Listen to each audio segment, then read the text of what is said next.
सभी जनता को मैं नए साल की शुभकामनाएं देता हूं। सभी लोगों को नए साल की शुभकामनाएं। नया साल सभी लोगों को सुख, समृद्धि, आनंद और आरोग्यदायी जाए, ऐसे शुभकामनाएं देता हूं। इस राज्य के किसान हो, हमारे शेतकरी, वारकरी, कष्टकरी, लाडली बहनें, लाडले भाई, सभी महाराष्ट्र की तमाम जनता की खुशहाली हम चाहते हैं और नया साल सभी लोगों को शुभ हो, इसलिए नए साल की शुभकामनाएं देता हूं। और इसी के साथ देश के प्रधानमंत्री नरेंद्र मोदी जी, इनको मैं उनका अभिनंदन करता हूं, बहुत बहुत शुभकामनाएं देता हूं कि हमारा देश 5वें नंबर से 4थे नंबर पे आया है।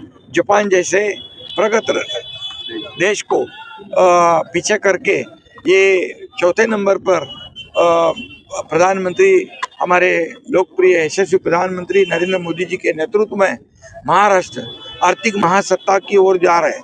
ये कदम हम देख रहे हैं और प्रधानमंत्री जी का संकल्प है आने वाले भविष्य काल में तीसरे नंबर पे आर्थिक जो हमारा तीसरा नंबर हो, इसके लिए भी मैं शुभकामनाएं देता हूं।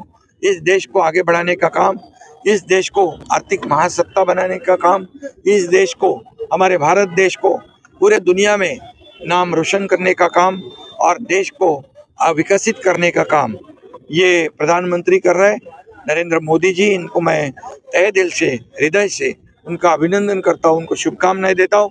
और इसी के साथ महाराष्ट्र को उन्होंने एक गिफ्ट दिया है, भेंट नए साल की दी है। नासिक से अक्कलकोट ये 6 लेन का एक्सप्रेस ग्रीनफील्ड रोड महाराष्ट्र में होगा केंद्र सरकार की मदद से। जैसे समृद्धि एक गेम चेंजर प्रकल्प साबित हुआ, ऐसे ही ये भी गेम चेंजर साबित होगा। इसलिए मैं प्रधानमंत्री जी का बहुत बहुत आभार व्यक्त करता हूँ, उनको धन्यवाद देता हूँ। और ये हमारे बाला साहब ठाकरे जी की शताब्दी वर्ष है। ये बाला साहब ठाकरे जी की शताब्दी वर्ष के रूप में मनाया जाएगा और आरोग्य के उपक्रम होंगे, वैद्यकीय शिविर होंगे, सामाजिक उपक्रम होंगे। पूरे महाराष्ट्र में हिंदू हृदय सम्राट बाला साहब ठाकरे जी का जन्म शताब्दी वर्ष सामाजिक उपक्रम से मनाया जाएगा। उपमुख्यमंत्री एकनाथ शिंदे यांच्या भेटीकरिता आलेल्या होतात। महापालिकेच्या निवडणुकीवर काय नेमकी चर्चा झाली, काय नेमकं घडले बैठकीमध्ये?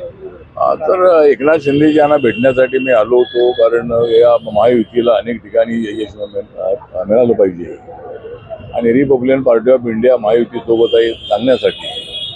त्याचबरोबर आज मी मुख्यमंत्री देवेंद्र फडणवीस यांची भेट घेतली होती आणि रिपब्लिकन पक्षाला एकही जागा सुटली नव्हती। त्यामुळे आज मुख्यमंत्र्यांनी त्यांचे अमित साटम आणि अरुण दरेकर यांना सांगितलेलं आहे की RPIला त्यांच्या कोट्यातल्या 4-5 जागा बघायचं आहे आणि काही जागा ज्या आहेत त्या शिवसेनेच्या कोट्यातून आपण घ्याव्यात। त्यासाठी एकनाथ शिंदेना भेटावं असं त्यांनी मला सांगितलं होतं। त्या प्रमाणात ठाण्यामध्ये त्यांनी वेळ दिली होती, त्याप्रमाणे आज मी इथं आलेलो आहे।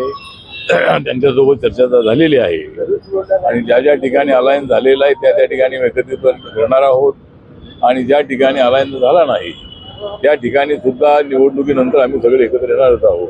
त्यामुळं अनेक ठिकाणी 29 जे महानगरपालिका आहे त्याच्यामध्ये 90-95% ठिकाणी आम्ही जसं आमचा महापौर होणार आणि मुंबई आणि ठाण्याचा महापौर तर आमचा ठरलेलाच आहे, मुंबईचा महापौर तर आमचा होणारच आहे।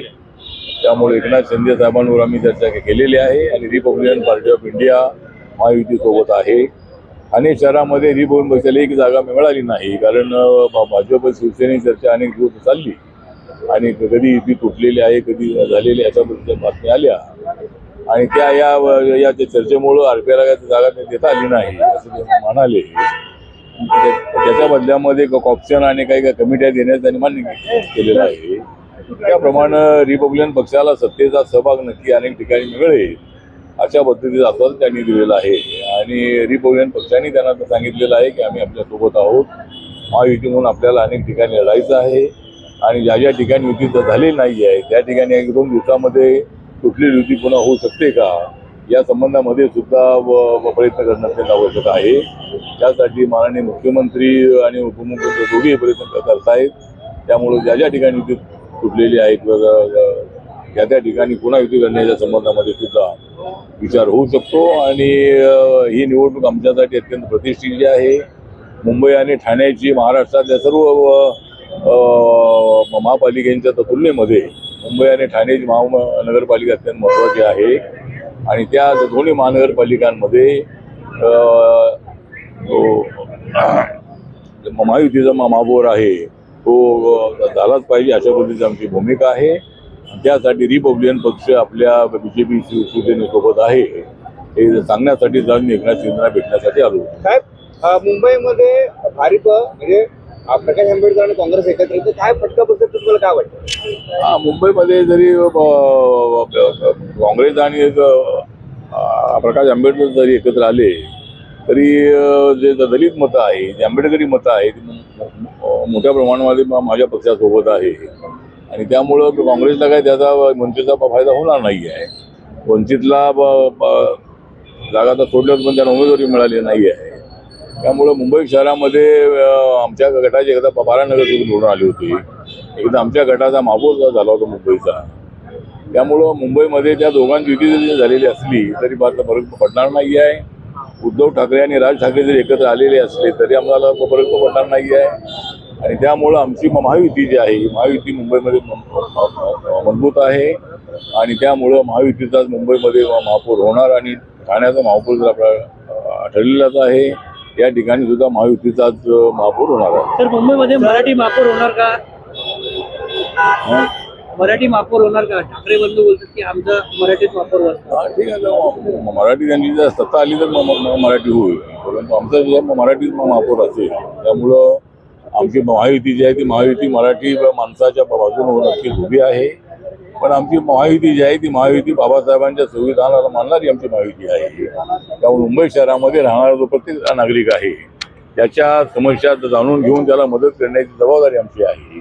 या ठिकाणी मराठी भाषिकांच्या बद्दल आम्हाला जर प्रचंड आदर किंवा आम्हाला स्वाभिमान आहेच आहे. पण हिंदी भाषा आमची राष्ट्रभाषा आहे, तिचा जो आदर करणं अत्यंत आवश्यक आहे.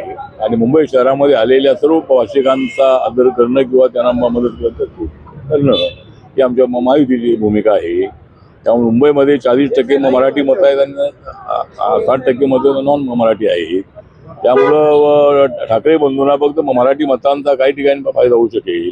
पण ती मराठी मतं जी आहेत ती आमच्या महायुतीला 50% जास्त मध्ये आम्हाला मिळतील असा मला विश्वास आहे.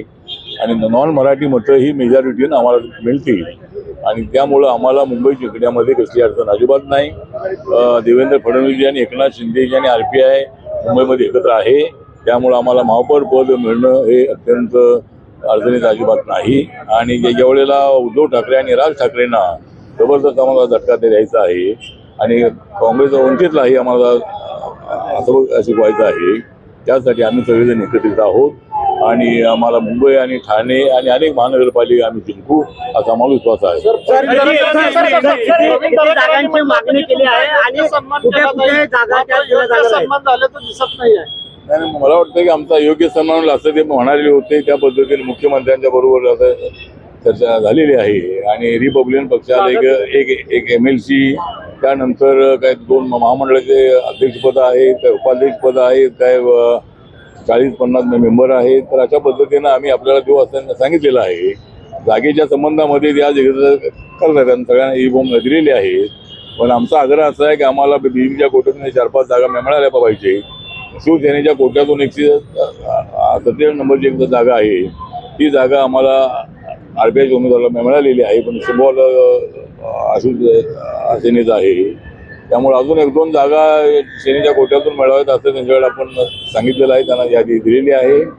आणि विड्रॉलपर्यंत काय होतं ते बघूया. पण काय जागा आम्हाला मिळतील अशी आम्हाला आशा आहे. सर, एक शेवटचा प्रश्न आहे. सर, उद्या इंग्रजी नवीन वर्षाची सुरुवात होत आहे. तुमची एक वेगळी शैली आहे. तमाम देशवासियांना तुमच्या शैलीमधून इंग्रजी नवीन वर्षाचा काय शुभेच्छा द्याल? उद्याच्या नाही म्हणजे आता येत आहे नवीन वर्ष, आता येत आहे 2024. 27 वर्ष. त्यामुळं आमच्या महायुतीला झालेला आहे फारच मोठा हर्ष. त्यामुळं आम्हाला सर्वांना हर्ष आहे. ज्यावेळेला आमचा महापौर होईल त्यावेळेला या 2026 वर्षामध्ये आम्हाला अजूनही मोठा हर्ष होणार आहे आणि नक्की आम्हाला ती जनता न्याय देईल अशी आम्हाला अपेक्षा आहे.